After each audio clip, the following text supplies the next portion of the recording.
ಇದೊಂದು 5 ನಾನು ಕೇಳಿದ್ದು, ನಾನು ಪರೀಕ್ಷೆ ಮಾಡಿ ನೋಡ್ತೀನಿ. ಜನ ನಿನ್ನ ಶೂಸ್ನೇ ಮೊದಲು ನೋಡ್ತಾರೆ, ನಿನ್ನನ್ನು ನೋಡೋಕ್ಕೆ ಮುಂಚೆ ನಿನ್ನ ಕಾಲನ್ನು ನೋಡ್ತಾರೆ, ಯಾವ ಶೂಸು ಯಾವ ಚಪ್ಪಲಿ ಹಾಕ್ಕೊಂಡಿದ್ಯಾ ಅಂತ ಹೇಳಿದ್ರು. ಎಷ್ಟು ನಿಜನೋ ಎಷ್ಟು ಸುಳ್ಳೋ ಗೊತ್ತಿಲ್ಲ. ಆಮೇಲೆ ಹ್ಯೂಮನ್ ಬ್ರೈನ್ಗೆ ಬೇಗ ಗೊತ್ತಾಗೋದು ಫುಡ್ ಗುರುತಿಸೋದು ವಾಸನೆಯಿಂದ ಅಂತ ಹೇಳ್ತಾರೆ. ಇನ್ನು ಮಿಕ್ಕಿದ್ದೆಲ್ಲ ಸೆಕೆಂಡ್ರಿ. ಅದಕ್ಕೆ ಫಸ್ಟು ಫುಡ್ ನೋಡತ್ತಂತೆ ಹ್ಯೂಮನ್ ಬ್ರೈನ್. ಇದು ಕೇಳಿದ್ದು.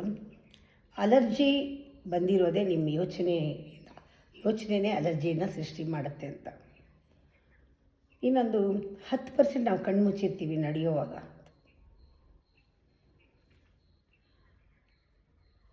ಆಮೇಲೆ ಡೇ ಡ್ರೀಮಿಂಗು ಬ್ರೈನ್ಗೆ ತುಂಬ ಒಳ್ಳೆಯದು ಅಂತ ಹೇಳ್ತಾರೆ. Beneficial for the brain day dreaming ಅಂತ. ಹಗಲುಗನಸು ಕಾಣೋದು ಬ್ರೈನ್ ಒಳ್ಳೆಯದು ಅಂತ. ಗೊತ್ತಿಲ್ಲ ಎಷ್ಟು ಮಟ್ಟಿಗೆ ಅಂತ, ಆದರೆ ಇದು ನನಗೆ ಅನುಭವಕ್ಕೆ ಬಂದಿದೆ.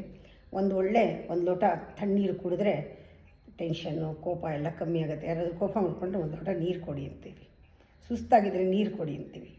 ಇದು ವರ್ಕ್ ಆಗುತ್ತೆ, ಇನ್ನು ಮಿಕ್ಕಿದ್ದು ಗೊತ್ತಿಲ್ಲ.